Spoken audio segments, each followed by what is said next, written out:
Welcome to the World of Horror Podcast, episode 98. I'm Mom. And I'm Mac. This is the podcast where we share our love of international horror. Fear is universal, but we are not afraid of subtitles. WoHos! This week, it's Mac's pick of genre, and Mac has chosen movies about dementia. We reviewed The Taking of Deborah Logan from the US and Relic from Australia. Before we get into it, fair warning, these discussions will include spoilers and language which may not be suitable for all listeners.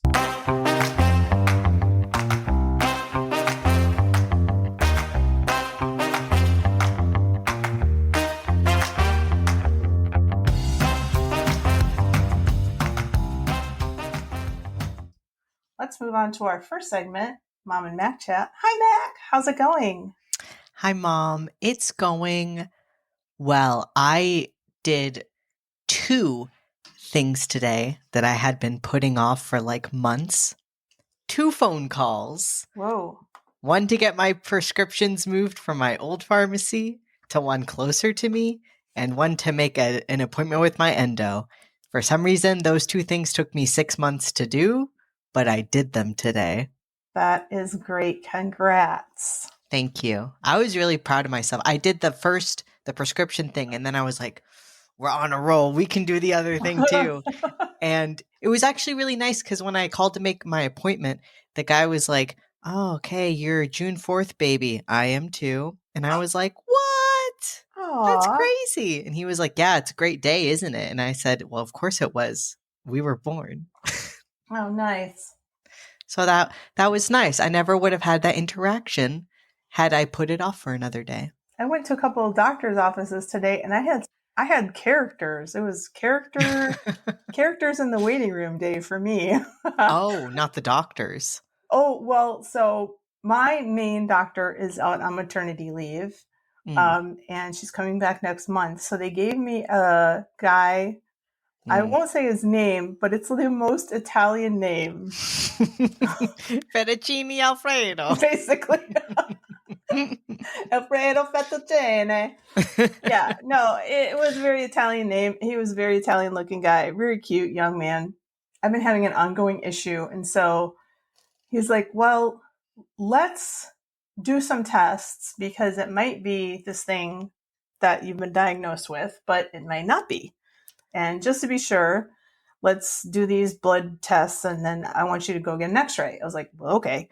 Damn. In the waiting room for that one, there was this lady who came in. She's like, my name is blah, blah, blah, and I'm here to pay my son's medical bill. And then she did what would have been like a 4-page long monologue, just like nonstop about her kid, how he's such a mama's boy. Well, he's paying for it, but he's a mama's boy.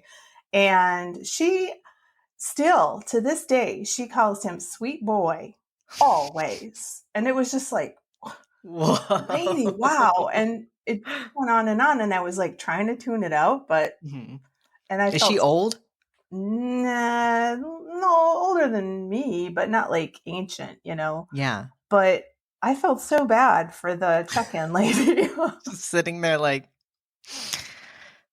checking their watch. But then I went to the imaging place, and there was a lady straight up singing gospel songs in the waiting room. And the only thing that made it it was weird as fuck, but she was pretty good. Yeah. It's like waiting room music. But the lady live. behind, my lady, checking me in, this lady would stop singing, and then she was just like, clap and shake her head. Because I know that's right. And I'm like, what is happening? That sounds fun. We are in the South. That's so joyous, though. I guess, yeah. I mean, she was certainly expressing herself. I feel like I'd rather have that than just stuffy silence. At least it's something. It was something. It was a little uncomfortable, but I mean, But now you have this great story to tell. That's never happened to me before. And I mean, my boyfriend had encouraged me to go to the doctor, and I was texting Quinn beforehand. I'm like, I think this is futile. Like, I think I know what it is. And then, we had all these test runs. So we'll see. It's almost like I don't want it to be anything, but it's like after all this fuss. Yeah. It'd be nice to have something that would say, this is why. This is what it is, and this is what you should do now. Yeah. It'll Some kind of control. Problems. What did you say? And it'll solve all your problems. Yeah. You'll also get $1 million. Nice. Well, besides the doctors. How are you? I'm good. Week after next is spring break for me. Woo! And I don't know if I told you about this, but I might have. So if I did, forgive me, please. But they gave us another vacation day. And what it is it's like for religious observance, and it's no questions asked. So I took off the Friday before spring break. Nice. I just said it was a religious observance day for me. It's a holiday. It's me not working. Gave it to me, so I get an extra long break. So I'm so excited. Yay. So I just have to prepare 3 more lectures, and then I'm on break for a week and some change. So, do you have any plans? Well, I'm not sure because we were going to redo this bathroom in the primary room, but I don't actually know when my boyfriend's coming because he took the wrong week off. So come on. I know. You had one job. No. But no, it'll be great whenever he can come. But I mean, just to not be at work will be a wonderful thing. A gift. Well, that's enough out of me. What's going on with you? Honestly, a lot of the same that was happening with me before. Not much has changed, to be honest with you. Watching One Piece with Alan, drawing. That's kind of it. That latest thing that you did, who were those characters? The little guy and the... That's Carrot and Chopper. Okay. Actually, stay right here because I'll show you how much I love Chopper. Okay. I'll be right back. Okay. I got this giant... plushie.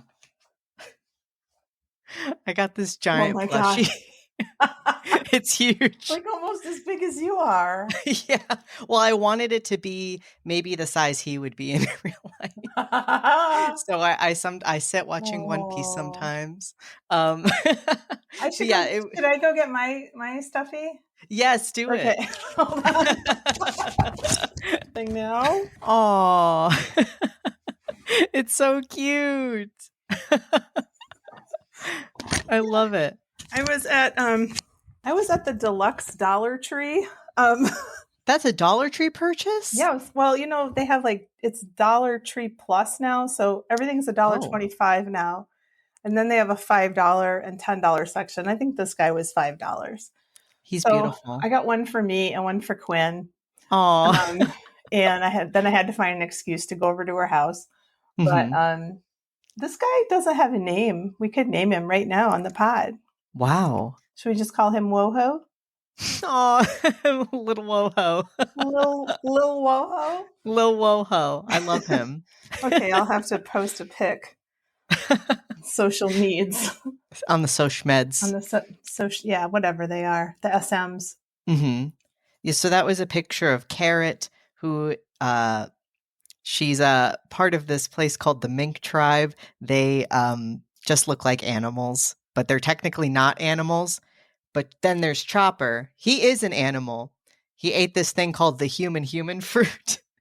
And now he can talk and transform into a human. One Piece is a very interesting show.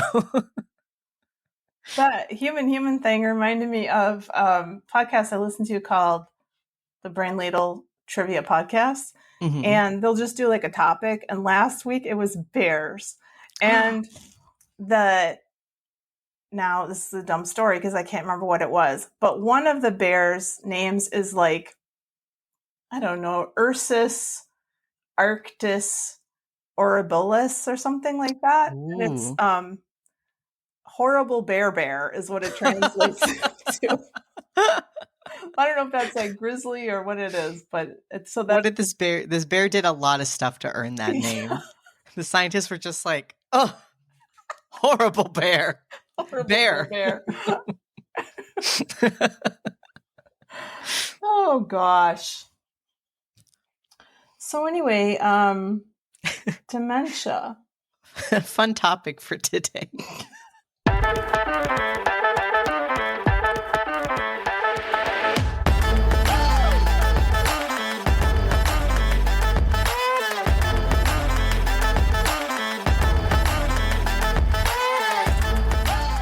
The first film I chose was The Taking of Deborah Logan. Here's a brief plot synopsis from IMDb. An elderly woman battling Alzheimer's disease agrees to let a film crew document her condition, but what they discover is something... But they discover something far more sinister is going on. It was direct... Yeah, come on, IMDb. They said, but what they discover is something far more sinister going on. And I felt like I was like, I felt like I was messed up. This was directed by Adam Robitel, written by Gavin Heffernan and Adam Robitel. It stars Jill Larson, Anne Ramsey, Michelle Ong, and Ryan Cutrona. Unless you have seen them other places, I don't know any of these people. Jill Larson, I guess, had quite a run on All My Children. Oh, okay. Yeah, she seemed like she had done something like that. Cinematography was by Andrew Hubscher. It was released October 21st, 2014, with a runtime of 90 minutes. All right, so on October 12th, 2013, the documentary film crew made up of Mia, is that Louis or Louis? I don't remember. Luis and Gavin are student filmmakers who want to create a documentary about Deborah Logan, an elderly woman with Alzheimer's disease. They do like a little bit of making you feel like, oh, this is a real documentary in like the very beginning. Yeah. Like, there's a little thing where, Mia's talking about this is, what Alzheimer's, blah, blah, blah. That doesn't really come, it kind of drops off after a little bit. Yeah, somebody described it not as found footage, but as raw footage. Yeah. Even though it's like not. Yeah. But I can see what they mean. So these student filmmakers want to create a documentary about Deborah Logan, who is an elderly woman with Alzheimer's disease. When they go over to Deborah's house, we meet Sarah, who I will say, this movie wants you to know that she's gay. And I don't think it's a bad thing to have a gay character. I think it actually makes their relationship very interesting and I enjoy it. But I mean, she comes out with the flannel tucked in. We hear her not 20 minutes later talking. Like, why would she be talking? She just mentions U-Haul. And I'm like, come on. Like, what was the point of that? You're just like, she's gay. We know. But Sarah meets them. And I did like, too, that she was, like, older. I don't know exactly how old Sarah's actress is, but I don't know. It's just nice to see two older women. Yeah. This movie passes the Bechdel test. That's cool. But we can see that Deborah and Sarah are a little bit awkward together. Deborah's very, you can tell, like, old school, looks like she's from the 50s, and Sarah is gay.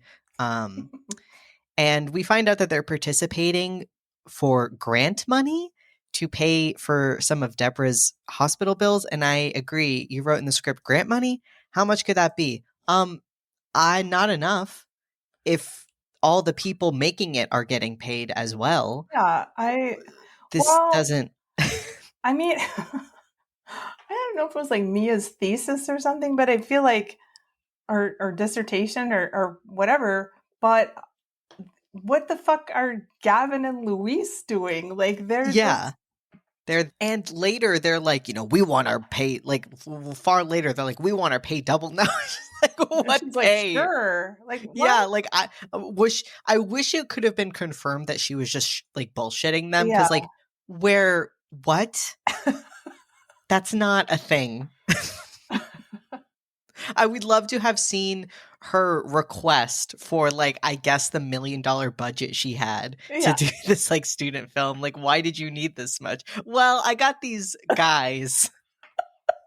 They're not cool. Because that's the one thing is, I think this is an interesting setup. I don't mind Mia's character, and I like Deborah and Sarah.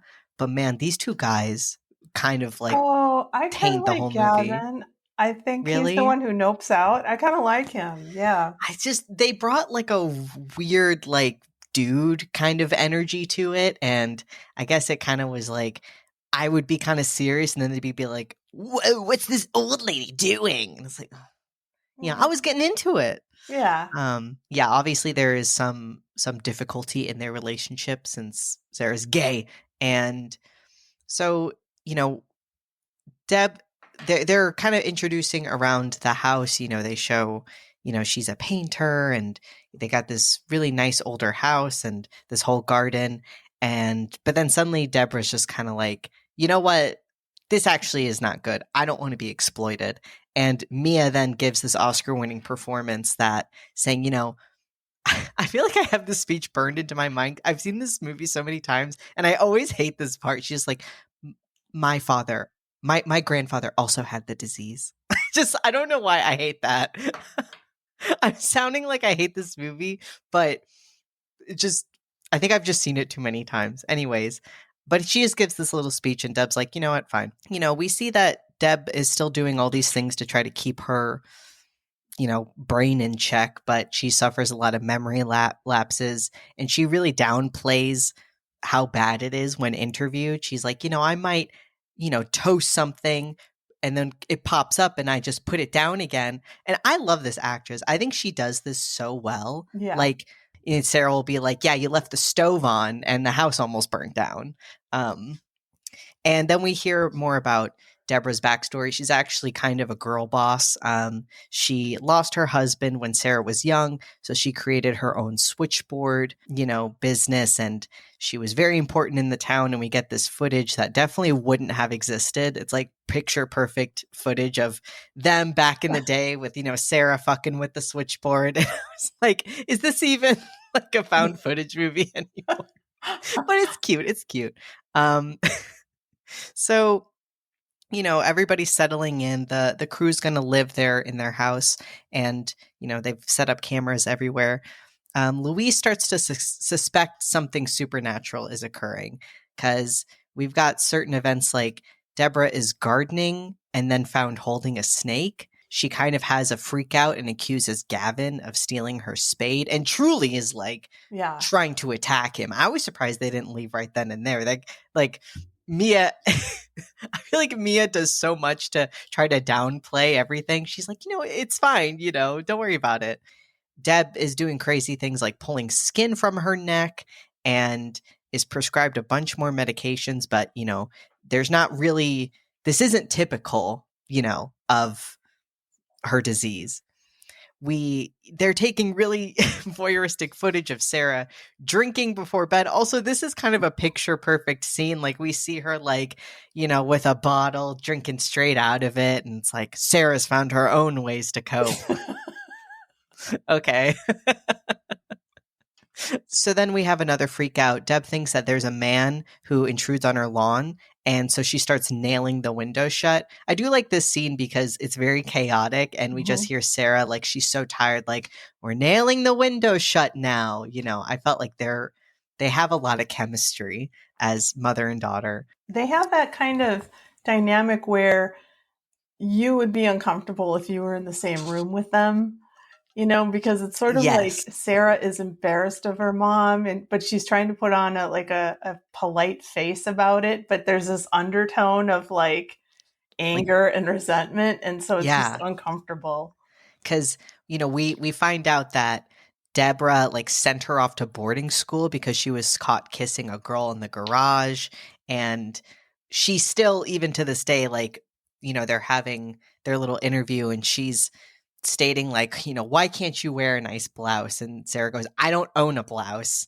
So there's tension there. But also Sarah obviously really loves her mom because she's, moving and spending all her time with her because she's worried about her. which I just think is so realistic.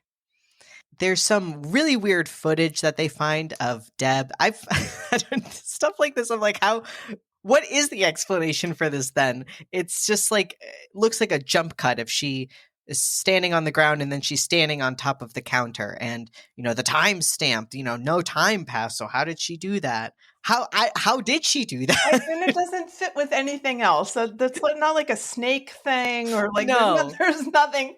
It's just like, wouldn't this be weird? Yeah, it's kind of Wouldn't like, like creepy? The cabinets in The Sixth Sense, it's just Yeah. like, okay, yeah, that's creepy as fuck, but what does it have to do with anything?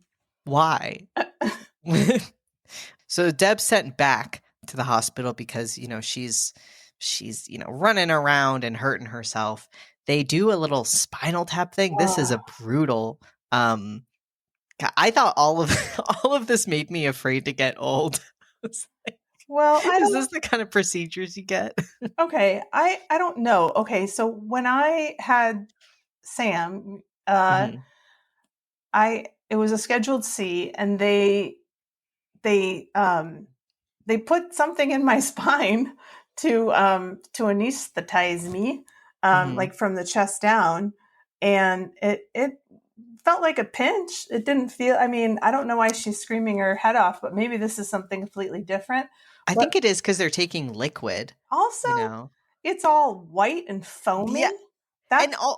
What I thought was crazy was there's like a moment where it's dripping out and like the doctor is belated and like putting it in. I was like, why wouldn't why is her juice just falling out? Okay, I do like the portrayal of these doctors because they're all like, it's nothing. It's probably, okay, so she has like degraded, like 3 years into the disease in like a week. Okay, that's a little weird, but she's ripping her skin off. Yeah. Like, that's not normal. Like, maybe it's an allergic reaction. What do you mean? I guess this is kind of like, maybe that might be some typical doctor behavior for some people, though. Maybe. I do think I like it in movies when people are just unhelpful, because I feel like that is what happens in real life. Yeah, for sure. And they're trying to test Deb's cognitive abilities using like, do you put the square peg in the round hole? And she just starts ripping her skin off again. That's kind of their thing. She's got a huge rash also. Just kind of like, wouldn't it be gross? She's found eating figures in the house. And Gavin, I thought this, so many things just feel out of nowhere. He's like, yeah, I brought my mom's cross, and I'm going to put it here on this window. And Deb catches him, and there's weirdness. I do like this. Gavin finds a bunch of paintings, and I love it whenever they do. You could do this in any movie, and I'll be like, ooh, that's creepy. They just show a bunch of paintings, and like, like there's a spooky person in the background. Because what if you found that? You would be creeped out. Yeah, or kids with like a creepy, like holding the hand of a giant monster. Yeah. But and the paintings are great because like first the figure is really small in the background, and then as the paintings, like as he goes through the paintings, the figure's like. It's so nice that she put them in order too. I know. Very carefully. And I see. That's the thing with this movie. There's a lot of ideas that I think are very good. Was it executed well? Absolutely not. But like, there's some things that on paper I'm like, yeah. Now, Mac, was this something that you watched like at like sleepovers or? No, I think it was a little bit too late for that for me. But I just have watched it maybe like 3 times. Oh, okay. I first saw it because I saw a GIF of the iconic scene we'll get to later, and I was like, well, I gotta find that movie. Yeah. And I just kept watching it. Gotcha. It's kind of like, there's something about mediocre horror movies that I just really like sometimes. I don't know. They feel comforting. I get that. I'm so glad. Sometimes you don't want, art, like we'll talk about in a little bit, but, sometimes you just want, a good, stupid movie. Yeah. And Yeah. I like not liking things. It's fun for me to be like, yeah, I wouldn't have done that. I can talk so much about something I dislike. And I will say I do. Here's the thing. I don't think we should like stigmatize like old naked bodies, because old people got bodies. They're walking around with their naked bodies. How horrible is it if everybody was like, God, seeing you naked, I'd want to vom. Like, oh my God. Yeah. I will say I do think that they do an interesting way of, you know, depicting her, because she's a very slight woman and she does look old and like petite, like really old women do. And I think she makes like a spooky silhouette, you know, because she's also Mhm. trying to be creepy. And I think they do a good job of like giving you, if you were around an old person that made you feel scared, they tapped into that. I mean, I think this actress does a great job, you know, like you said, because in the beginning we just see her and she's got like a button up like cashmere sweater, you know, like buttoned Yeah. all the way up to the top, and yeah, and her hair is just so, and she's just very, you know, appearances are very important to her. And then of course you see her like disintegration, you know, Yeah. throughout the movie, and she's believable all the way Hmm. through. And I Yeah. think it was just really I think she was really the star of this, the She shining owns this star. movie. Yeah. Yeah. It's maybe that's it. Maybe I can watch it so many times because her glimpses are like chef's kiss. The Yes. best part. They discover that line 337 on Deb's switchboard is constantly ringing. And they discover that that was the. Oh, and there's another kind of thing she has where they find her naked in the attic, just, you know, putting the switchboard thing into it over and over and over again. And I love that scene too. That's a good Um, one. but again, that's just one that I thought Gavin kind of ruined for me, because like when he goes up, he's like, "Ugh, what is that?" You know, and because she's naked, you know, doing it, Yeah. and to me, it just is scary. Also, for like, you know, Sarah, if you saw that, that would be just kind of traumatizing, wouldn't it? Like, Yeah. you know, your poor old mom naked and like going crazy at something. They're like, "What's up with this 337?" And they discover that that was the line for a local doctor. And accused serial child, was it confirmed? like it is, Yeah, but like I think did they so. actually, okay, yeah, so confirmed serial child cannibal and killer Henry Denry fuck, Henry Desjardins. Is that They how you do say it? it like Desjardins, I think. Desjardins. But I think Henry it's a French name, so that it's the wrong Henri. pronunciation, but whatever. Yeah. So Henry Desjardins. They never found him, so he's presumed to be missing. They never were, and they, you know, they describe these sad child murders. So Louise and Gavin also record audio of Deb speaking, which sounds like in tongues at first, but they find out it's French, despite her not knowing French. And, you know, she's talking about sacrifices and snakes. So Harris, who's just kind of been this older guy who's a known good friend of Deborah, encourages Sarah to just send the film crew away. He's like, come on, this is too much on her, clearly. And he volunteers, you know, I'll sell my tractor to help pay for Deborah's care. And I really don't know why she didn't take him up on it. Yeah. Like, Mia in the movie, I think, is very sympathetic and like really sweet and really becomes invested in making sure that Deborah and Sarah are okay. But like, it's clearly having a poor effect on her. Yeah. Why wouldn't you stop? And somebody's saying, "Oh, I'll give you that money that you're doing this for." But she doesn't. So they talk to an anthropology professor and they learn that Desjardins' backstory was full of this concept of spiritual parasites. With his killings, he was trying to recreate an ancient Monacan ritual, and the Monacans are indigenous people in Virginia, that would make him immortal but require the deaths of 5 girls who had recently had their first period. I guess I didn't realize that they were using a indigenous ritual. That's pretty fucked up. Yeah, I wanted to look up the Monacans and like, Yeah. you know, yeah, see what that was about. I don't I mean, I hope they're made up, but I But mean, in my notes it says that anyway. it's like I don't know. First off, I find that's pretty inappropriate. I think Mm-hmm. like you shouldn't use real cultural things as like ooh spooky thing that this horrible man did. Like you're painting this whole thing as like they're demons basically. Like those are real people. Yeah. So that's fucked up. I don't know why I never caught that.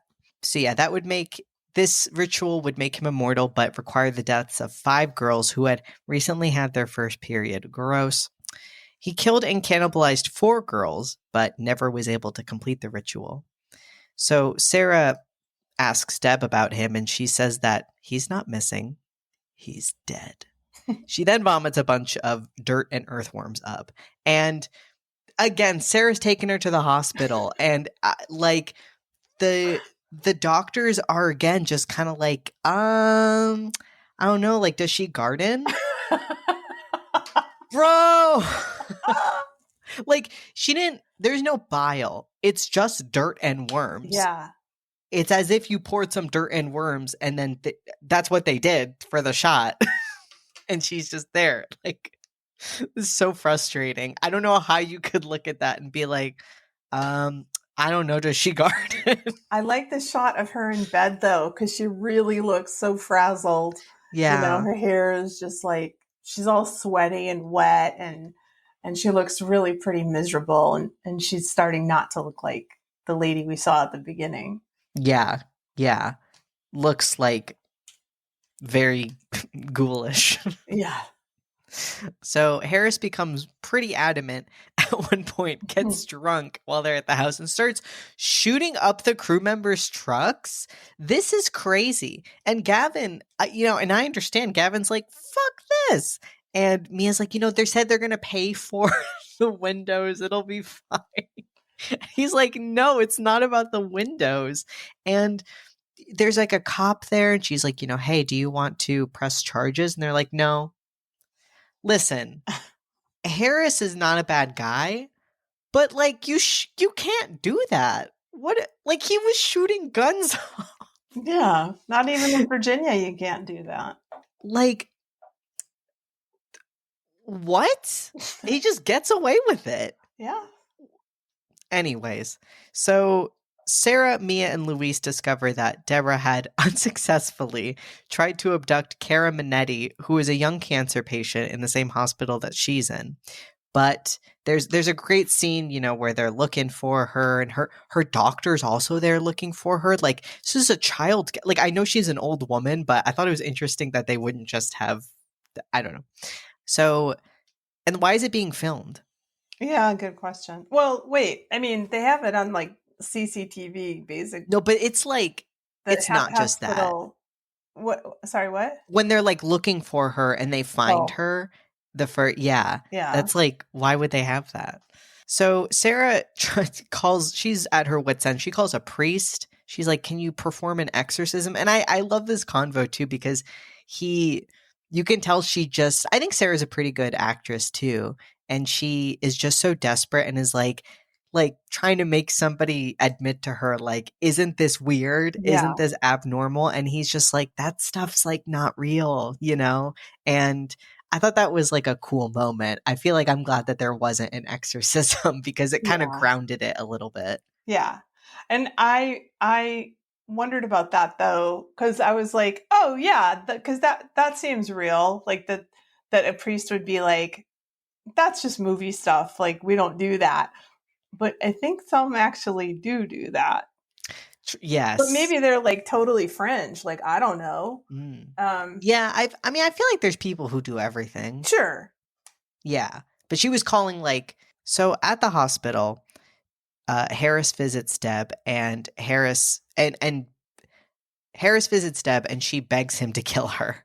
And he starts to try to suffocate her with a pillow. But this TV flies off the wall and hits him in the head and knocks him out. I was surprised this didn't kill him. So Sarah finds out that he's, in the hospital. And so she rushes to his side and, the hospital staff are like, ma'am, you can't be here. But she's trying to hear what he's saying.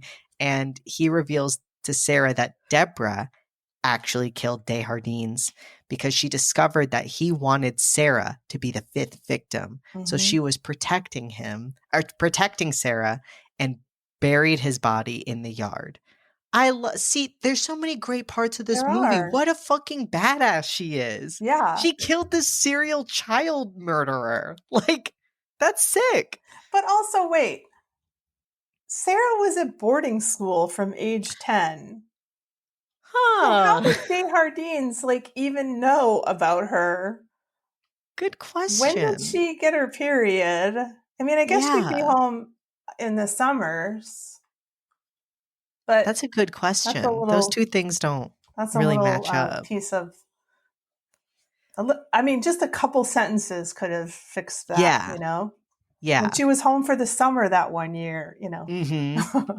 But they don't do that. They don't do that. So the group find his remains, try to burn them, but they get, blown back and it doesn't work. So the fire police explodes and Deborah succeeds in abducting Kara again. She is persistent. Yeah. Hey, and the way she gets out of those cuffs is pretty horrific. Like, she's so withered away and like she's so fine with it cutting her hand that she just like slips them right off and goes, who is not protecting? Well, no, I guess she also is like, she is kind of being possessed. And, when she takes Kara, she just spits some venom at the guard and leaves. So she takes her to the caves where Desjardins had carried out his murders. This sheriff follows Deborah and is killed. Sarah and Mia are also on the way. There's like a cute little scene. They're trying to get there. Mia's freaking out. Sarah's like, I thought this scene was funny because Sarah's all business. She's like, we got to save this kid and save my mom. And Mia's like, okay, I'm going to help. And then has like a panic attack. And Sarah is kind of seems genuinely annoyed. She's like, come on, you got to get it together. And they find Deb, and what they find is the most iconic scene of the movie. If you look up this movie, that's what you're going to see on the internet. It's why I watched the movie. Yeah. I saw a GIF of it. There's a great thing of like Deborah's head and body have grown and her like head is huge and she has the mouth of a snake and she's just holding Kara there and is trying to swallow her head whole. And it's really well animated because the way that like she's moving really does feel like a snake, like the way that they kind of, I don't know, undulate. And they do just kind of linger there. I guess I would do the same thing of like, what the fuck am I looking at? And they stop her. And she then turns and screams at them. There's another great shot of her with them giant snake mouth. And they hold her off. Sarah tries to inject her with the sedative, but it's not doing that much. And they are able to burn Desjardins' corpse, and that ends it. Yeah. Sarah and Deborah reunite. Her body is all burned like the remains, and she just looks horrible. We then cut to some news footage that tells first that that Kara is totally fine. Her cancer's in remission. Sorry, that comes later. Cut that. We get a news coverage that states that Deborah was found unfit to stand trial for the death of Sheriff Tweed. And we see her, getting wheeled off. They didn't have enough to pay more actors. So we just see her doctor again. This woman is like on retainer. Like she doesn't do anything else but help Deborah. Right. Sarah's there too, as there's paparazzi. And Deb looks horrible.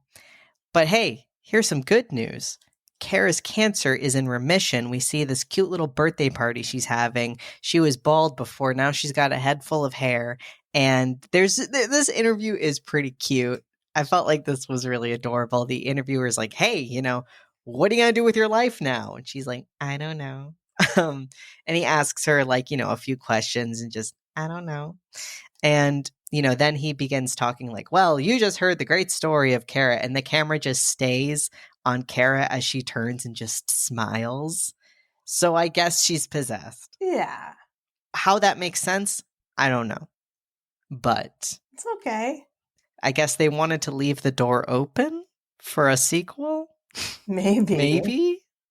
If you're going to do a continuation, do the prequel where Deb kills Stehardine.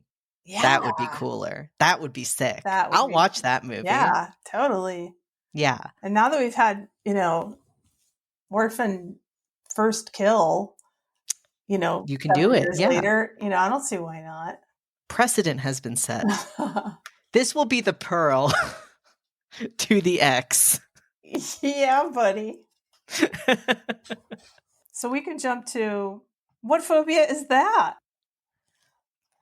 Gerontophobia. Am I saying that right? I think so.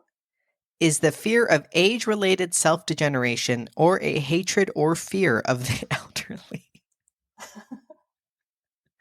I guess not. I don't have a hatred or fear of the elderly, but age-related self-degeneration is something I unfortunately think about all the time. I think that's the second one. Oh. Specifically. Oh, Jurassicophobia. Yeah. Fear of getting older. Mm-hmm. And ophidiophobia is an extreme, overwhelming fear of snakes. I like that addendum because I think everybody has a healthy fear of snakes. Yeah, I would hope so. Yeah, but this is like. By the way, PSA. Yeah. I don't know if people still do this, but there was a trend on like TikTok a while ago to put a cucumber by a cat, and the cat would like jump straight into the air. And the reason they do that is that they perceive them to be snakes. It's such a deep, like, instinctive thing. So it's not funny. You're scaring the shit out of your cat. So please don't do that. I see so many TikToks where there's just some kind of manhandling or something of a cat, or like there's a cat clearly in distress, and before you go to help them, you film them. I don't know, couldn't be me, because I prefer to take care of my animal and make sure that she's not in distress if I can help it. Yeah. And the thing is, cat videos that are just the cats being themselves and cute are always 1,000,000 times better. Like, they're funny on their own. They're hilarious. You don't have to do weird shit to them. No, you don't. But Branwen, I accidentally did that to Branwen once. I totally didn't mean to. She has a little toy. Basically, it's like a wand that I cut the thing off of. She just likes playing with the string. And I had it on the ground because I was planning on playing with her. And she was sitting with her back turned, and she kind of moved back and it touched her foot, and she did the jump, and I was like, no, I'm so sorry. That was an accident. I don't think you don't do it on purpose. Set up purpose. the camera and, do it 5 times and to get the best shot. Yeah. Ugh. People, get it together. Well, here's one of my favorite segments. It's called Como si dice, don't look now in Italiano. The taking of Deborah Logan, a lot of the titles in a lot of languages was just the taking, which is fine. Yeah, that's interesting. But in Croatian, it was obsessed. That's, you know what I just think of is that movie with Beyonce and Ali Larder. Me too.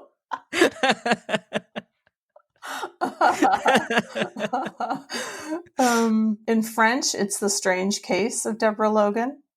That's pretty good. In Mexican Spanish, it's Bloody Prophecy. Why? I don't know. Well, here's some trivia. Did not know this. Filmed in North Carolina. It was outside Charlotte. Oh my goodness. We love to see it. Well, when Deborah Logan's switchboard explodes, I saw a split-second glimpse of her final form flashes on the screen. I was like, that's lame. You don't like that? If you're going to make a movie that's just a creative, artsy movie, I really don't care what you do with the visuals if they're cool. But to me, the point of found footage is the realism. Don't make it a found footage movie if you're not going to stick to it. Yeah. Because you're selling us a shittily made movie, but the point of it is that it's shittily made because it's realistic. So you just failed on both fronts. It just looks like shit. Oh yeah, and I mean that's the thing is it doesn't because it looks like it was shot with a movie camera. Yeah. That bugs me. This isn't please no diss to the actress who plays Mia, but I could tell on very many occasions I was like, this bitch is Aussie. Most of her accent was really good, but it does slip in a little bit. And I totally missed it, but yeah, we looked her up and she was. I guess she was Aussie. on a TV show called Neighbors. Interesting. I liked her. She was cute. Yeah, she's cute. Cute. Cute. Around the 29:45 runtime, there is a still shot of Deborah sitting by a piano and slowly turning her head around to face the camera. As the shot gradually fades to black, Deborah's face briefly changes to that of the entity that has taken control of her mind and body. I don't remember that. I don't either. I'll have to look that up. I forgot to mention, there's a great scene where Mia is washing some blood off of Deb's hands from, when she has an episode, and Deb is just looking at her with this like such intense malice but not saying anything, and Mia's just like like okay. And gosh, the actress who played Deborah Logan is just amazing. The town that this movie takes place in is called Eczema, and I noted this too. I was like, oh, like Exhume.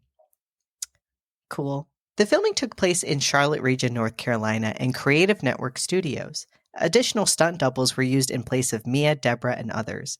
Vincent Guastani did the special effects. He said that he was impressed with the script and wanted to work with the filmmakers. He described his relationship with Robitel as truly a collaborative effort. He agreed with Robitel's choice to limit the amount of footage seen of the transformation, as he felt this added more believability and truth. Yeah. I think also, unfortunately, what it does, though, is it does make, only, 5 seconds of your movie scary. The rest of it is not that scary. Yeah, and so that's why they throw in the stuff of, her hopping up on the cabinet, because they got nothing else. This would have made a great short film. Yeah.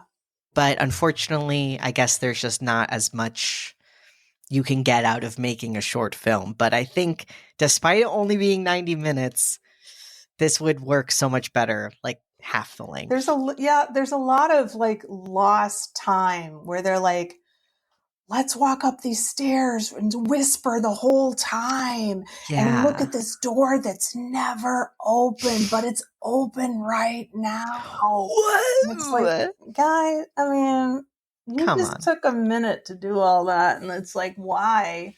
You remove all the tension that you've built, and it sucks because I always do find it to be a shame whenever there's an actor who does an amazing job and you fumbled with their whole performance and they're the only shining light in your movie. But no, I think the special effects were great. A lot of the costuming was great. I just wish that the skeleton had been given to somebody who was a better writer. No offense. What does Letterboxd have to say about it? Well, Dora gave it a 0.5 star and said, fun how they made her escape and act crazy and then be normal the next day. And then they did that 20 more times. Yeah. Yeah. I would agree, Dora.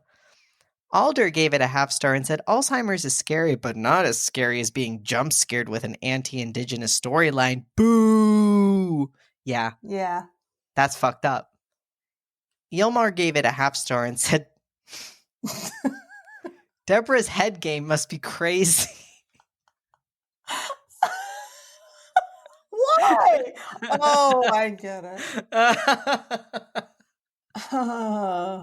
But you know what, Mac? I did not. You did. I did not realize that's what that person was saying.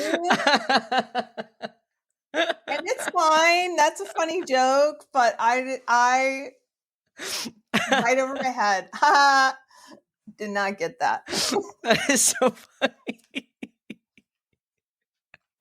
Because I was like, wow.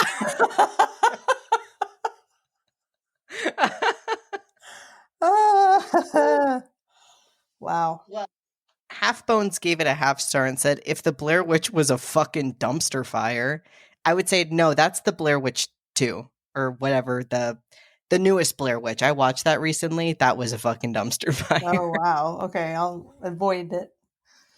Luca the Cryptid gave it a half star and said, I watched this on Freevee with ads. I was more happy when the ads came on than when I was watching the movie. Wah, wah, wah.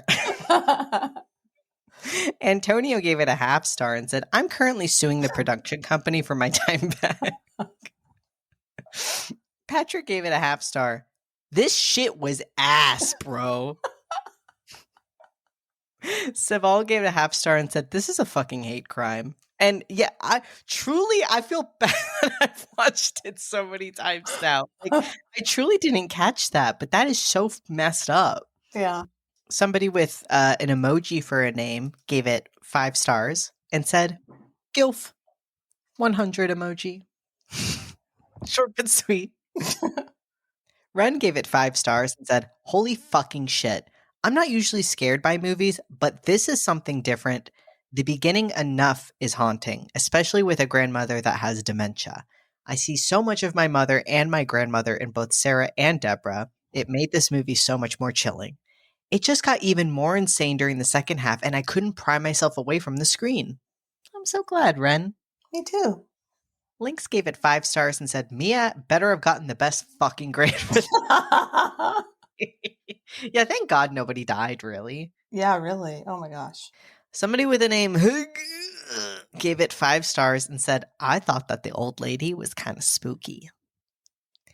Mads Ray gave it 5 stars and said, I feel bad for those diagnosed with Alzheimer's and those who are possessed by demons. You know, same. I feel so bad. And both.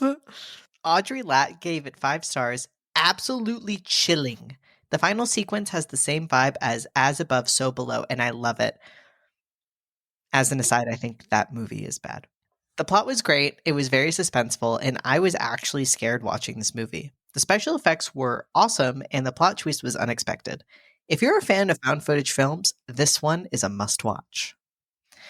Well, you have bad taste, so I can see why you like this movie. You know, I was thinking about the other day is Grave Encounters, man. That is a good-ass film. That's a good movie. That's a good one. Like, found footage wasn't invented by them, but I feel like they truly set, you know. Well, I mean, Rec did, but I think Rec is great. Yeah. I mean, that one is really like the best. Yeah, that one. Yeah, I would have to say that one is the best. I need to watch it again. GONJIAM Haunted Asylum. So good. So good. I think Grave Encounters walked so GONJIAM Haunted Asylum could run. Absolutely. Well, how would we rate this? How about in trowels? Yeah, 3. 3. 2.5. Ooh. I really am shocked about that. You know what? 1. I'm shocked about that indigenous thing. I had no idea, and that is just such a shitty thing to do for profit for your horror movie. Like, come on. I just think it sucks again because I think there are so many great things. I wish somebody else would have done that stuff. Yeah. I wish someone else made this movie. That's how I feel. How about you? Oh, you said 3? Yeah, I think it's a solid, scary. It's not good. No. But it does, like you said, it has good ideas in it. It's sort of like you watch it and you're like, oh, like it could have been something really good. I see the movie you could be. Jill Larson does a great job as Deborah Logan. Kills it. And I think that, I mean, if it weren't for her, the movie wouldn't be worth watching at all. Yeah. Yeah. I would give it no star. Yeah. If it weren't for her. Yeah. And I feel like, we should look up the Monacan people and see Yeah. what's up with them. Now, would you have been okay with it if it was a completely fictionalized group of indigenous people who had no? I feel like tying it also to indigenous is just so whack, I feel like it's still implying that these are like, woo, spooky things, and it's only spooky because it's not because you don't know anything about it, Yeah. It would have been so much better if it was just a cult. Yeah, why not? I mean, why people do cults so well?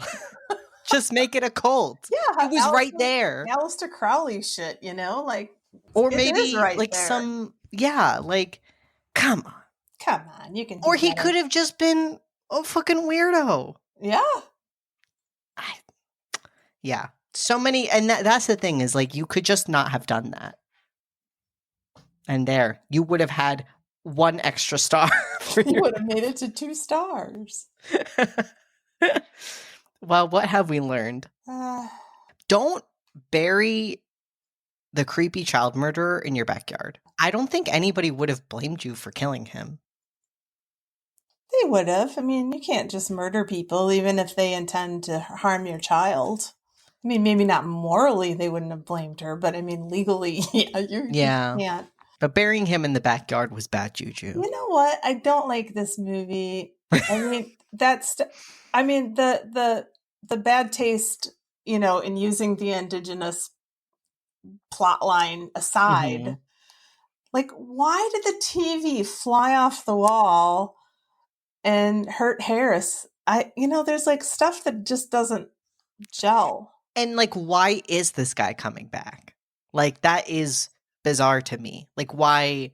What power does he have to do all this? He was dying of cancer. That's why he wanted to live forever. Yeah, but he died. So what is waking him up now? Yeah, I feel like I don't know. You could have. He could have just been what? But Mac, you know why? It's because she has Alzheimer's. So there's the spiritual parasite thing. Oh. She's in a weakened state. Okay.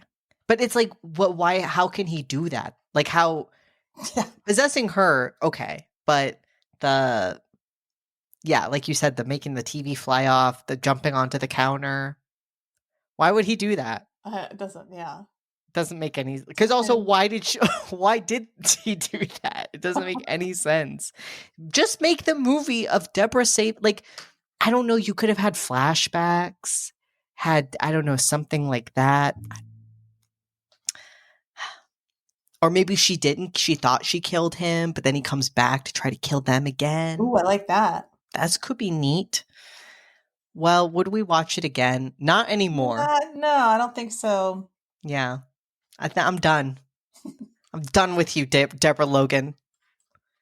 But do you have a favorite scene / death? It's got to be the one of her eating the kid. That's pretty cool. And her at the switchboard, I thought was pretty creepy. Yeah, that's pretty great. Yeah, it's scary. Seeing anybody be so frantic like that is just freaky. Yeah, it's very scary. Yeah. Well, that was the taking of Deborah Logan. Wah, wah.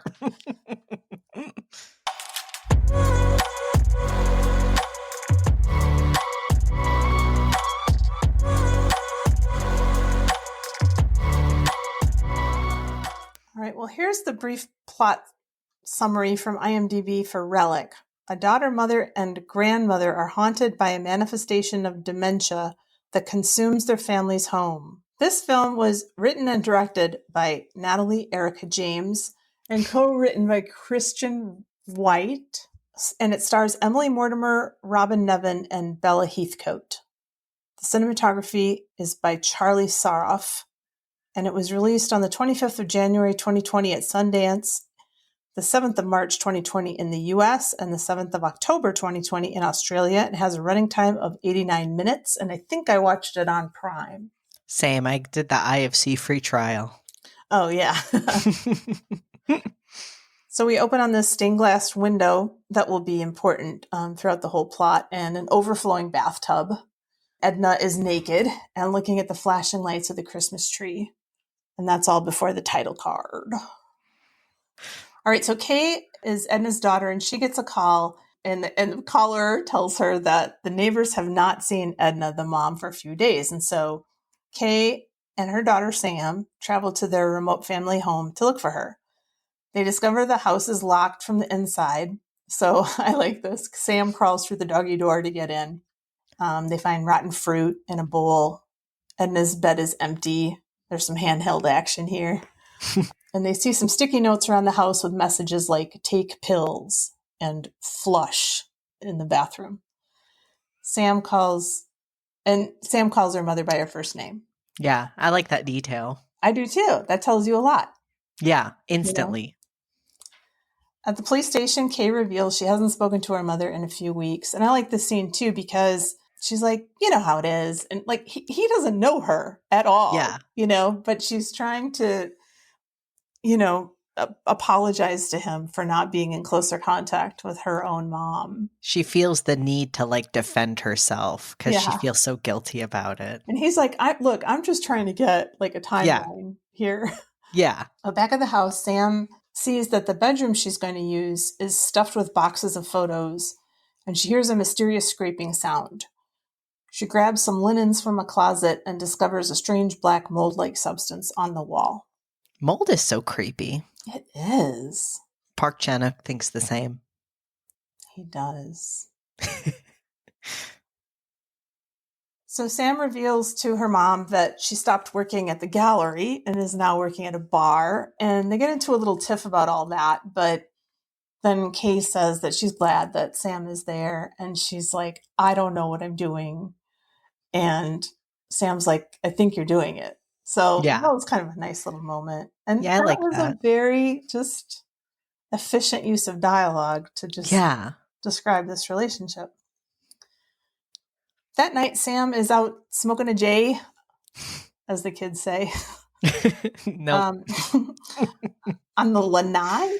What's a lanai? I hope it's a lanai. What is that? I don't know. It's like a little porch. Never heard that word. I don't know. I don't know if it's a lanai or not. But anyway, she's outside smoking a doobie.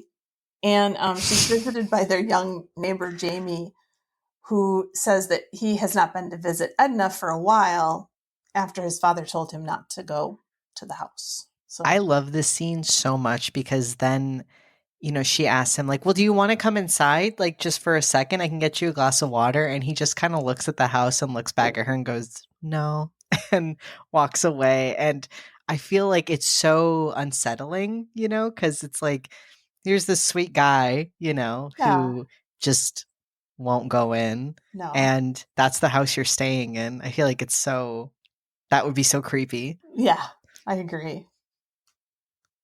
So the women notice that there are some new locks in the house. And Kay says that a few weeks ago, her mom called and said that she was afraid someone was trying to get in.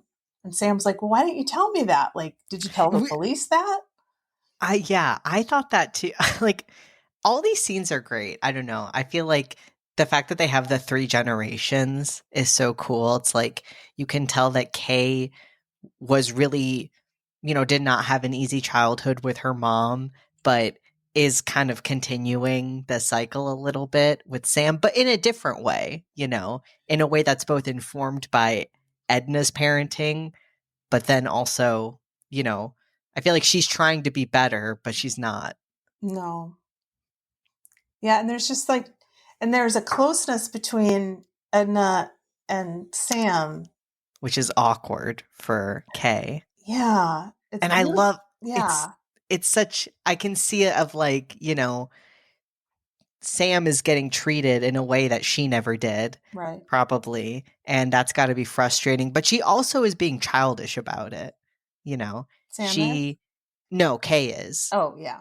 Yeah, Sam is truly kind of having to be the most mature one, which I think is also so interesting. Yeah, I feel like it, Kay is both belittling her for not being where she needs to be, where Sam is the most emotionally intelligent one in the room, so it is kind of like, well, you're being immature to me, but you like, Kay just seems to think, she has her life put together a certain way. So she's she's good.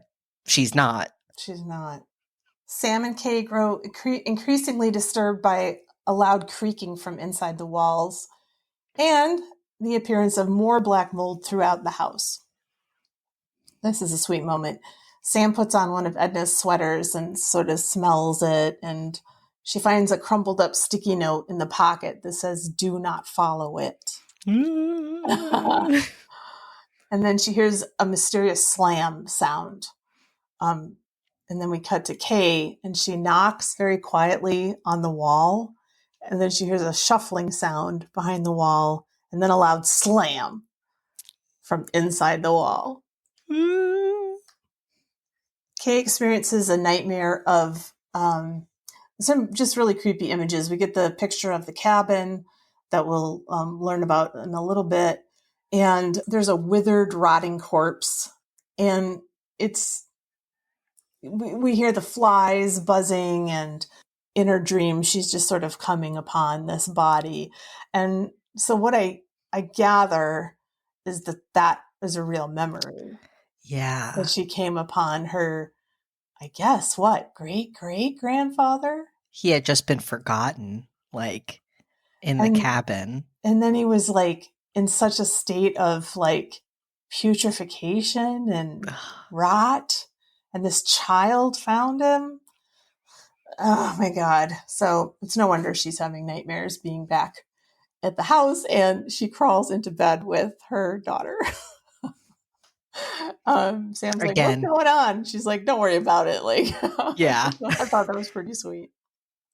It's sweet, but yet again, Sam is like, the parent. I find this so interesting. So the next morning, Kay finds Edna has returned. She's barefoot and she's muddied, and she doesn't say anything about her disappearance. This would be so frustrating. I know. We have shots of people like yelling for her, like in the woods, like there's a search party, and people have been organized, like, making tea in the kitchen, like nothing happened. Okay, one thing about this movie, if you haven't seen it, WoHos, it's very slow moving. They're about the last, I would say 25 minutes, a lot kicks off, but it's an hour and a half movie, and there's a lot of, it's very slow, very slow. And I'm okay with it, but I think if you were in the wrong headspace, you'd be like, what the fuck? Like, was something happen? And I feel like things are constantly happening, but it's just that kind of thing where you just have to watch really carefully and just like go at the pace of the movie. And you have to think about like what we've been talking about. I feel like it's one of those movies that if you're just like, watching it, I'm not even trying to say like, well, you have to have like a strong mind. It's just more like, I think like you said, like you might be thinking, ooh, spooky movie. And then you're like, oh, snooze. Yeah. But it's just not that kind of movie. Right. So a doctor, I kind of like this. The doctor comes to the house and like takes her blood pressure and stuff. And we find out, and she goes, what's your birthday, Edna? And she goes, April 10th. So oh yeah, birthday. I remember that. I was like, Mom. And then she's like, what's your daughter's birthday? So she knows, like her mind seems to be, she has mental acuity or whatever. But the only problem is she seems to have a very, very deep bruise on her chest. And the doctor's like, where'd you get that? And she's like, I don't know. I must have knocked myself, I guess. And she sort of responds like this, like when Kay asked her, where were you? And she goes, I must have gone out. Mm-hmm. So it's very vague and very frustrating. Yeah. So following a visit from the doctor, Edna is found to be mostly of sound mind without injury except for that bruise, which resembles mold. So the doctor says she doesn't want Edna on her own for a few weeks. And now this means that at least one of the women is going to have to stay, which throws Kay into a bit of a tizzy. Mm-hmm. Edna gifts Sam with her old wedding ring, and that's a very nice thing too, you know. And first Sam doesn't want to take it, and she goes, well, I mean, your mom gave it a go, and so. Sam stumbles on an old book that Kay's father had drawn featuring her as a little girl. I love this. This book is so cool. Yeah. This is the art book, right? Yeah. So just the page that she has open is a little girl Kay in her bed, and it says, "My little terror." Yes. That Kay, was my so little cute. terror, or something like that. Mm-hmm. And then it shows like pictures of the pine trees, but then it shows the picture of the cabin. The picture is so beautiful. Yeah. It's so gorgeous. So Sam's like, well, what's that all about? And apparently there was a cabin that was on the property, and Kay says that her great grandfather lived there, and that Edna used to threaten Kay with locking her in there when she was being a brat. Ooh, that's scary. That's pretty scary. You know, sidebar, I had a friend who once told me that when he was a kid, he would get locked in the closet. And he just sort of said it like, I deserved it. And, you know, when I was being a, and I was like, oh my God, that is fucking child abuse. He's like, you know, it was fine. I'm like, it was not fine. No. You know, I saw this TikTok that was like, the first person said like, when the funny friend starts opening up about their childhood and they just had a horrified face. And then the next one was me, the funny friend, telling an absolutely hilarious story about my childhood. I thought that was so good. Yeah. So this cabin has that stained glass window that we saw in the opening shot. It'll be the last shot as well. And so I guess, you know, the film is called Relic, and so I think this is one of the things that could be described as the relic. The old man was neglected, like, profoundly, and that window was then put into the door of this house where Kate grew up. And so I think that's, I mean, I think it's pretty clear that there's a lot of generational trauma described in this movie. And I think it's fine. Like, some people were complaining, like, it's so like literal and the symbolism is, I'm like, I'm fine with it. I'd rather you be very clear about what you're saying than, you know, be sort of wishy-washy with that kind of thing. So yeah. Kay tells Sam that she plans to move Edna into a retirement home, given that it seems like Edna can't take care of herself. And that night, Kay awakes to find Edna sleepwalking toward the front door, whispering, it's things like, it's nothing. There's no one. You're scaring me. Oh, and I think it should be noted, when she tells Sam this, Sam's immediately like, why can't she live with you? And Kay just shuts it down like, no, I mean, that wouldn't work. Like, I can't do that. And, you know, Sam doesn't agree with it. And I just love that these two have a completely different relationship with Edna. Yeah.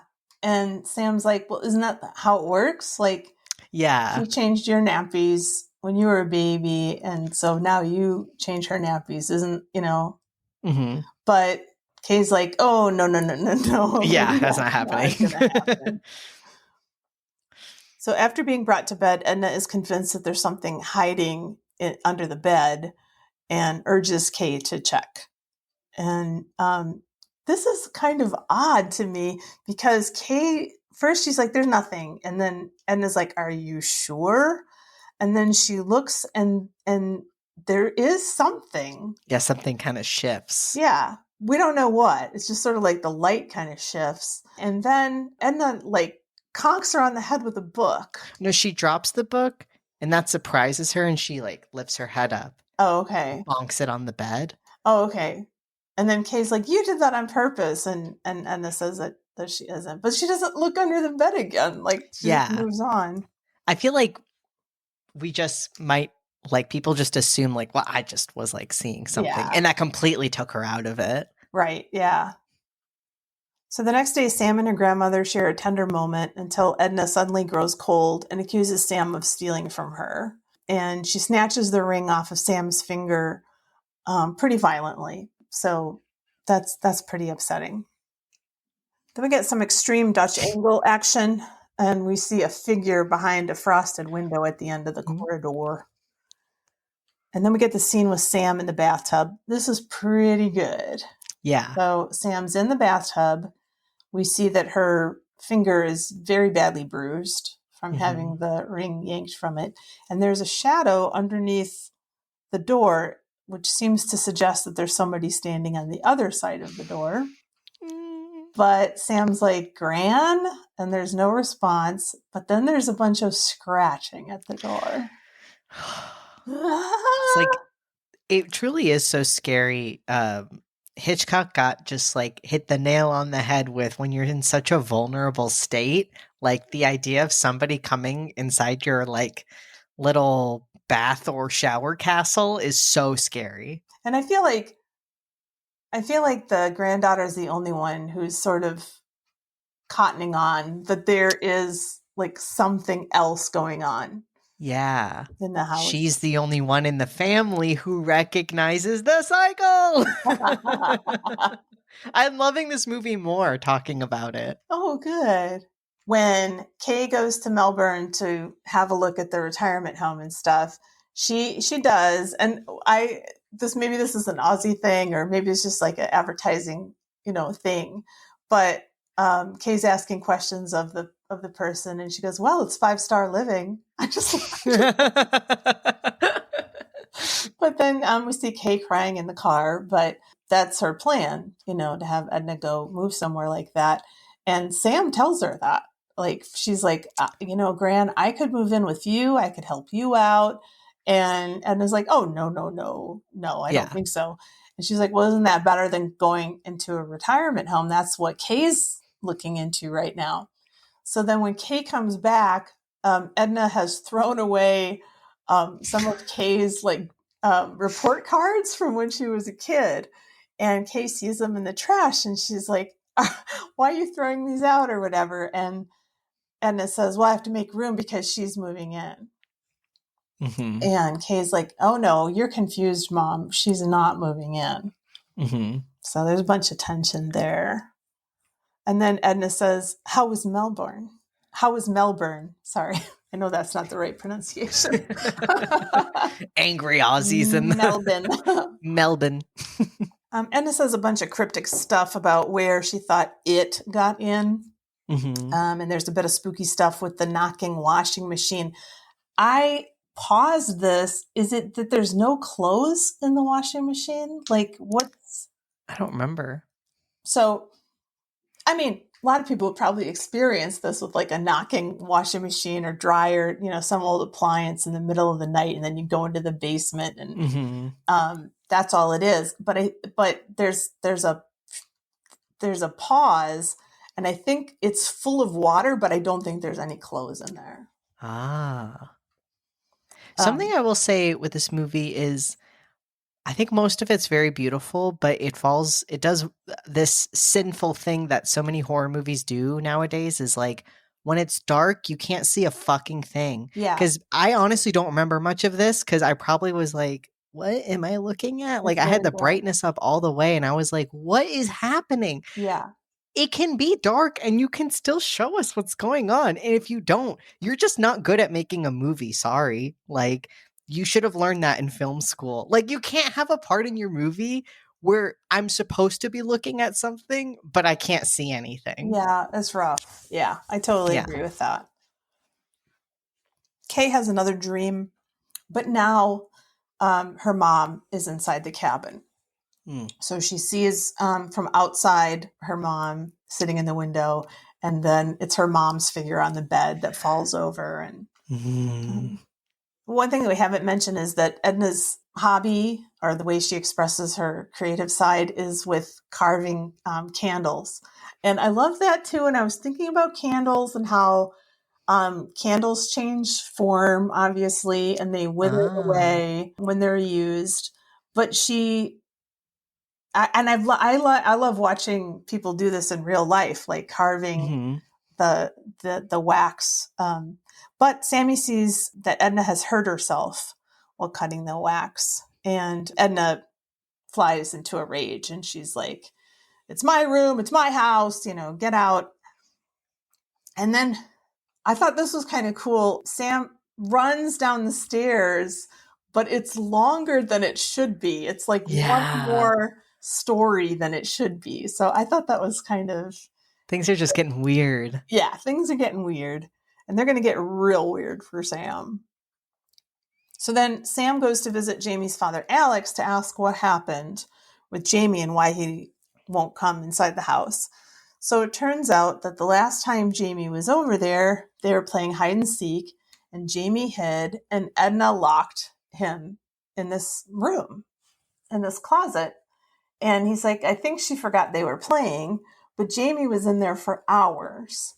And so when Alex went to the house, he could hear Jamie, screaming from upstairs.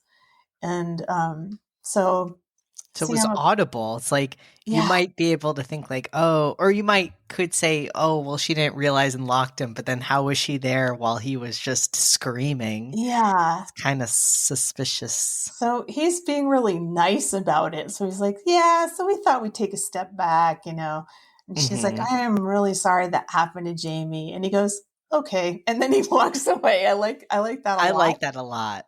Like, yeah, I would probably feel the same way. Kind of like, all right, thanks, bye forever. But when Sam goes into the closet later, she sees that the scratches are still there on the door. And it reminded me of Amityville Horror. Mm-hmm. And like, it's just like, it's a spooky concept. The only good scene of like, the babysitter has like bloodied her knuckles, like knocking on the door. Back at the house, Kay follows Edna into the garden. And this is the kind of thing that probably showed up in the trailer, but Edna is eating the photos. Like, she's just trying to consume them. And when Kay tries to intervene, Edna bites her and storms off, and then attempts to bury the album in the soil. And this is, the actor does such a fantastic job, but this scene is just amazing. I would watch this scene, I would show this scene to an acting class. This is just really an incredible thing. But anyway, she's saying that she thinks that burying the album in the ground, it'll be safer there. And she says that she wishes she could bury herself in the ground so that it couldn't find her. And the it is dementia, right? Yeah, the it is dementia. Like, she doesn't want to lose like her memories of all these people that she loves and then lose herself. Yeah. And Kay is like, I'm so sorry I wasn't there for you. I'm there for you now. Like, please come live with me. And so Edna sort of like nods, like she's agreeing to that. But then she goes, where's everyone? And then she keeps repeating that. And Kay's like, no, they're in your book. Like, they're here and I'm here. But I don't think that's what Edna means. I just think, I'm in the very, very early stages of experiencing this. But when you get older, you lose people, and as I'm losing people now as a person in my 50s, I know it's just going to continue to happen. And it's this lady's in her 80s. So just think of all the people. But she's so lost. And anyway, I think it's just a brilliant little moment and the perfect snapshot of what I imagine it's like. Yeah. The fear and like also like the pain of losing. I don't want to go on too long, Mac, but I wanted to ask you, as I don't even know what generation you're in. Are you? I think millennial, because I feel like I have. I don't know. I don't relate all the way to Gen Zers. But how do you feel about paper photographs? This is so interesting, because I was just thinking about this, because I saw Dad last weekend and he gave me, or he didn't give me to me yet, but he was showing me all these photo albums, like scrapbooks that his mom had made.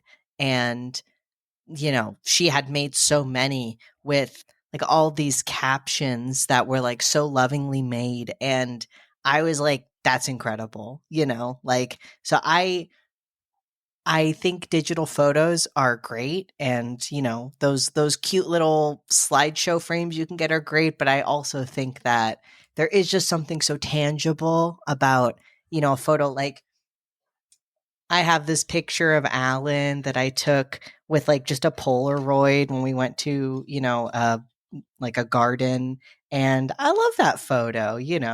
Um I remember at my old job, I had uh a coworker from Ukraine, and she was telling me that over the weekend she was going to make a scrapbook. She had very little kids, and she was like, "Cuz I want them to be able to like see, I want to remember how I feel and I want them to see." And I just was like, "That's amazing. Like, that's great. That's such a great thing to do."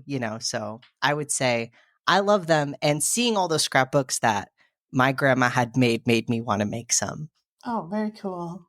Hmm. Yeah, I think it's kind of funny the way, as we're moving into like more and more digital photos, I don't know what company came up with the idea of then printing them, Yeah.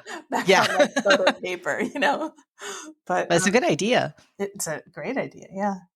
I mean, I have like some photos like in my office. I mean, I don't have very many paper photos unless they're very old Yeah, anymore, same. but I do like having them. Hmm. Sam discovers a hidden passageway to another part of the house, and she enters, but she quickly becomes lost as the corridor begins to loop. And she sees a sticky with "My name is Edna" on it. And These sticky notes start to really hit you right in the gut. yeah, they really do. And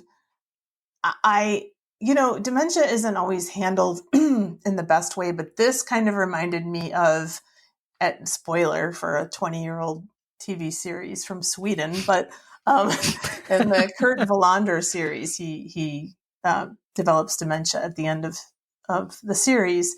And at one point, we just see him walk into his house, go up into his closet, and he has made notes in his closet of different people's names and stuff. And it's just so it's just so heartbreaking, because then we, the audience, understand that he's in decline. Disoriented and afraid, she starts to scream and bang on the walls. And I saw a little making of movie, a very short one on YouTube. And this was shot at the very end of the shoot. And they said, basically, the director said that basically Bella Heathcote had to cry for 4 days. Like, wow. inside this thing that they had built. Jeez.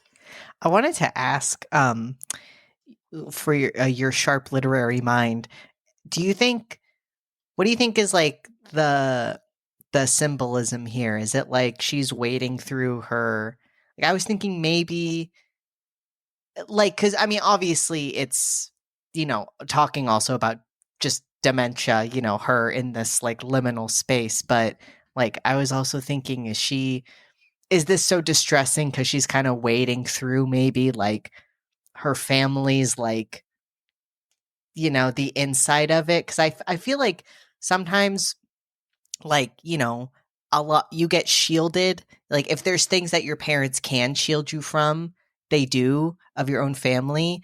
But I'll say, without giving too much, or without like I don't know, airing too much out, like when I was talking with my dad about these scrapbooks, I was learning about things I never knew about from his childhood and about his mom and his relationship with her. And man, I gotta say, I understand why he did not tell me, but at the same time, it made so many things make sense. And I was like, wow, having this clarity, and like, even if like, we had fights or something and like that really hurt, at the same time, knowing now why, like, this is kind of part of your psyche, makes me feel so much better and makes me know and understand you so much more. And like, maybe you were trying to shield me from it, but I'm coming out of it with a new appreciation of like who you are, And so I don't know, I was thinking maybe that was like, but it is distressing to hear some things and you're like, "Oh my God, I had no idea." Yeah. I know. I think I've said some things over the years to you, and you're just like, whoa, Yeah. I didn't know that part of the story. I think she's in, symbolically inside her grandmother's mind. Yeah. And when she first is going into this space, just like when she went into the first bedroom, it's just like packed. And she's got to like move things out of the way to even like enter into this corridor. And that's a scary thing too, I have to say. Having lost a mother who was, I guess I think I could safely say she was borderline hoarder. And it's terrifying to just open up cabinet after cabinet and just like, I mean, it's funny. And then it's like, you want to cry because it just shows the state of her mind, I guess. And it's very scary. Yeah. It's scary for me to like get a glimpse of what was going on with my mom. Yeah. Things that you'd never see because it's somebody's like private belongings. And yeah, it's like Edna's not dead yet in the story, but this is what families have to go through when somebody does pass away, is you have to go through all their things. Yes. And there's 80 years of life. There's so much in this one place. We have a scene change. Edna's condition seems to have worsened again. She now glares at Kay mistrustfully. Love that. Kay's like, there's like no dialogue. And Kay's just like really scared. Both these actresses, Edna and Deborah Logan, they got the hateful stare down so well. And I've only seen this actor in one other thing, and it was a totally different role. It's called Best of Both Worlds. It's a comedy. It was on Hulu. I mean, she's great. Yeah. So now Edna's refusing to eat, and she wets herself. And so Kay puts her in a bathtub, but now we see that the bruise has spread, and her skin has become I don't know, just like ragged. I don't know what the texture is exactly. Pruny almost. Say it again. Like pruny, kind of like a rotting fruit. Yeah. A little bit. And she's peeling at it, and this is pretty disturbing stuff. The bathwater overflows and reacts with an electric heater, causing the house's power to go out. Now, Sam is still in the walls. And she is going deeper and deeper, and she finds notes which are in this like really like ragged scrawl saying things like, "It is here," and "Get out, get out, get out." The ceilings are sloping lower, and now she has to crawl. So spooky. Kay finds Edna. Edna's facing away from her, like crouching down on the floor, and she's picking at her face with a knife. Ugh. And when she stands up, like her leg like breaks, but then it snaps back into place. So obviously there's some transformation that's happening that's quite terrifying. And the Edna creature says, "You're not Kay. I don't know you." Yeah. It's like she's both like physically turning into someone they can't recognize and also like mentally. Yes. It's really sad. So Sam eventually finds a way through the house by punching a hole through the walls. And she's just about to go through the hole, but then she hears her mother screaming. And that's definitely a turning point in her character. So she has an escape, but she goes deep back into the corridor to rescue her mom. So Kay and Sam hear Edna approaching. This is very scary. And when we do see the Edna creature, she's disfigured and physically contorted, and she's crawling toward them. So now Kay has Sam go first through the hole back into the house. And then Kay goes next, but she gets pulled back. And so she's being pulled between Edna and her daughter, but she finally gets pulled all the way through. Edna tries to pin down Sam, but Kay beats her away. Edna's now breathing, or the Edna creature, her breathing has become more like a wheeze. And yes, and she gestures toward a Post-it note on the floor, which says, "I am love."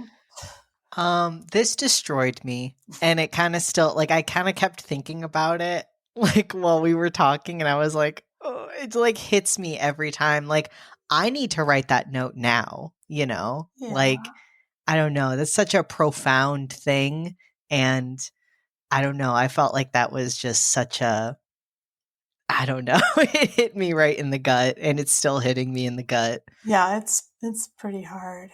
So Sam is like, "That's not grandma. Like, let's go." But Kay says, "I can't leave her." And she locks Sam out of the house. And she turns back to the creature, and she carries this tiny withered creature upstairs, and puts her to bed. And then this part, this is where I got destroyed, because she's now helping to peel away the Edna parts and just like reveal this creature underneath. I'm going to start to cry. I got to hold on. It's tough. It's so tough. It takes a while, right? You know, you see like parts of her hair and parts of her skin that she's peeling away.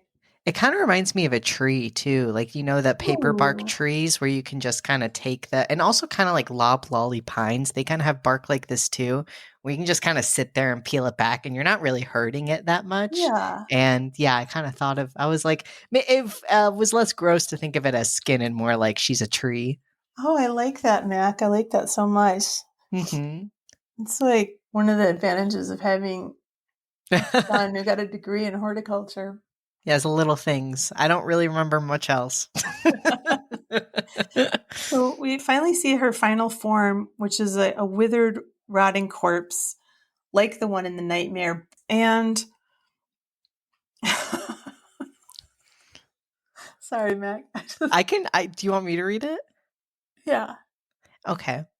So then Kay and Sam, well, we have one of my favorite things in horror movies that you can do, which is a woman gently holding the scary monster that's there. You know, it's like honestly one of my favorite things ever. I think it's such a powerful image, and more movies should have a scene like that. But yeah, so then Kay and Sam walks in, you know, she's gotten back in, and she looks kind of scared, but Kay and Sam lay on the bed with Edna until she falls asleep.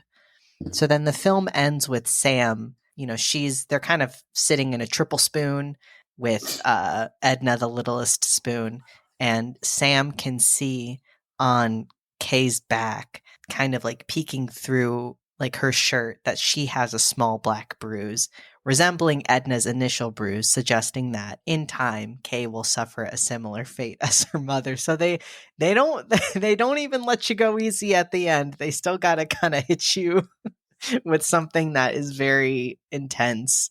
Yeah, and that's the end of the movie. One thing I will say, I really not to bring up another thing, another critique. I really love this movie, but I looked up the ages of all the characters. Oh, yeah, and Kay is 49, and at the time of the film, 2020, Kay was 49 and Sam was 33. And it's like, yeah, sure. I guess she could have had her at age 16, but that kind of took me out just a little bit.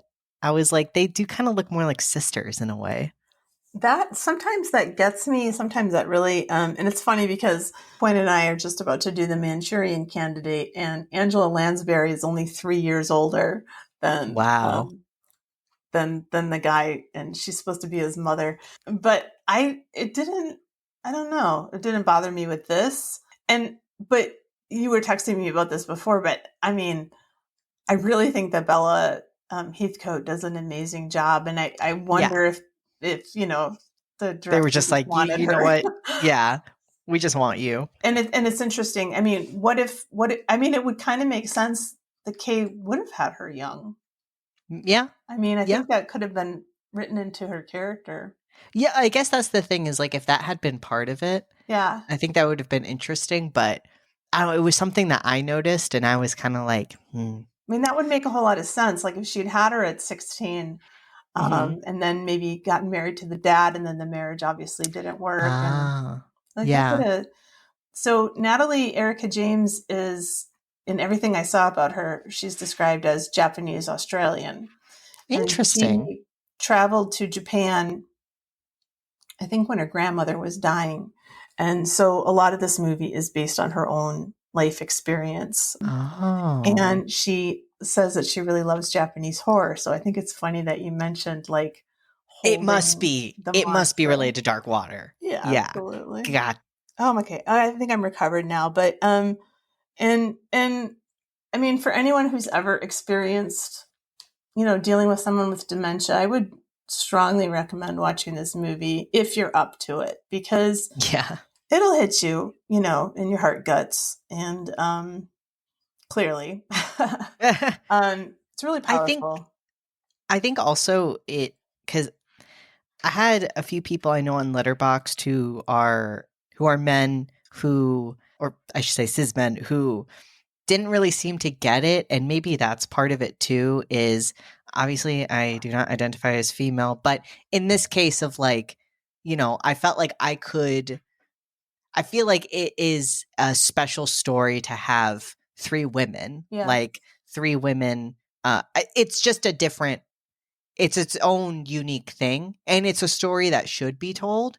And I feel like maybe there are things that you can only you can empathize with, but you will hit you more if that's closer to your situation. Yeah, I feel like that could be true. I mean, and just a lot of the imagery, like they're basically being born back into the house. And I mean, and the fact that she's reduced to crawling at the end, right before she is able to escape from that mind prison place. But yeah, I think relationships between women who are related to each other are very difficult sometimes. And I think this just really, nails all that so well. Yeah, I love this movie. Matt, Come si dice Don't Look Now in Italiano is, of course, the segment where we look at the title of our film in different languages. In Argentina, it was called Cursed Inheritance. In Brazil, it was called Grim Relic. In Portugal, it was called The Presence. In Vietnam, it was called Demon Ruins. No. And in Taiwan, it was called Home Spirit. Also no. I think Cursed Inheritance is good. That's a pretty good one, yeah. Yeah. Bella Heathcote also starred in The Neon Demon, where she plays a model humiliated by casting director played by Alessandro Nivola, who is in life the husband of Emily Mortimer. Oh. Edna's final form is actually an advanced animatronic, complete with facial controls and breathing mechanics. Wow. That's amazing. Yeah. I had no idea. I thought that was so cool. That's incredible. What does Letterboxd have to say about it? Case McFace97 gave it 5 stars. This is 100% my kind of film, boasting incredibly well-executed scares and tethered together by a strong emotional core. Relic really embodies the feeling you get watching someone you love decay in front of your eyes. Lizzie the Bold gave it 5 stars. Still so incredibly excellent, only improved by rewatching. A prime example of how horror can be used to better tell moving and meaningful stories. Daniel Fott gave it 5 stars. Here we have a horror film that's dramatically gripping, expertly crafted, well-acted, tense, atmospheric, genuinely scary. Not a single jump scare in sight. So, of course, the quote general audience is going to hate it. Of course. The way it goes absolutely batshit crazy toward the end with surreal, mind-melting claustrophobia and gross, decaying imagery is fucking fantastic. How can you not like that shit? A remarkable, moving film. Excellent. I agree, Daniel. Sergio Torres C gave it 5 stars. I think this is the first time I cried watching a horror film. Is that true It'd for be you interesting too, to Mac? think Or have about. you? Sorry, what? What? What'd you say? Have you cried at other ones before this one? I was just about to say I was. I mean, I'm sure I have, but I can't think of any off the top of my head. But I did cry watching this one. Yeah, me too. It can't be the first time I've cried though. No, Train to Busan. Oh, there you go. There you go. Well, John 009A gave it a half star. Letterboxd community can try all they want to gaslight me into liking this movie, but now this part is all in all caps. It'll never work. A camera moving silently in a dreary looking house is not art, horror, or good. You hear me? Yes. If the person who recommended this movie to you is an art major and prefaces the recommendation by saying, I don't usually like horror, but by golly, this movie good, you have to watch it. Don't listen to them. This is so specific. This is my favorite kind of Letterboxd review. If the person recommending this to you is an art major named Bobby, who is in second period with you. Daniel Bridges gave it a half star. All build and no payoff makes Relic a dull boy. Yeah, you would quote The Shining, Daniel. Donnie Barco gave it 1 star. We'll never forgive the Vivitch for starting this trend of horror. Donnie Barco, I just have to talk because what the fuck are you talking about? In what way are these two movies related? I don't know, like art horror? I'm baffled by that review. I read it before you got to it and I was like, I guess because The Witch is a movie I've tried to watch so many times and have never liked, and I cannot see how this is anywhere close. Not even thematically, not even like the vibes. You're just wrong, Donnie Barco. Incorrect Name gave it a half star. Not only was this movie boring and nonsensical, I was also having a mental breakdown over how to break up with my BF while watching it. So it was a bad time altogether. That is not Relic's fault. Also, Donnie Barco, I just gotta say, interesting that your name is Donnie Barco, and guess who produced this movie? Mr. Jake Gyllenhaal. So maybe think about that next time you review. Yeah, it's a total coincidence. But, how would we rate this? I guess in like Windows? Stained glass windows. 4. 4? 4 windows. Just 4? I can't get over the darkness. Okay, I just think that's such fair. a pet peeve of mine because I want to see the movie. I want to look at it. I got you. Yeah. Okay. It's an unfortunate 4. I would give it 4.5. That's fair. I think it's damn strong. I wish it was 5. Believe me. What have we learned? Get your tissue boxes before watching a horror movie sometimes. And also, I guess check up on people. But also, just because you're in a family that has passed down a lot of sad and broken stuff, you can still change things. Mm-hmm. You don't have to just continue with the cycle. So I love it when Kay is just like, you know what? I'm going to take care of her. Mm-hmm. Oh my gosh, I got to... That's an amazing turn. And that's just an incredible thing that she does. Yeah. There's so much love in this movie. I feel like that. I love to see a horror movie with so much like true love. Yeah. Would we watch it again? Yes. Yeah. Do you have a favorite scene, Mac? I mean, them going through the mind prison is pretty great. I think that peeling scene I really do like, and the garden scene I like. I do also like the scene with Jamie in the beginning because it says a lot without saying explicitly what's going on.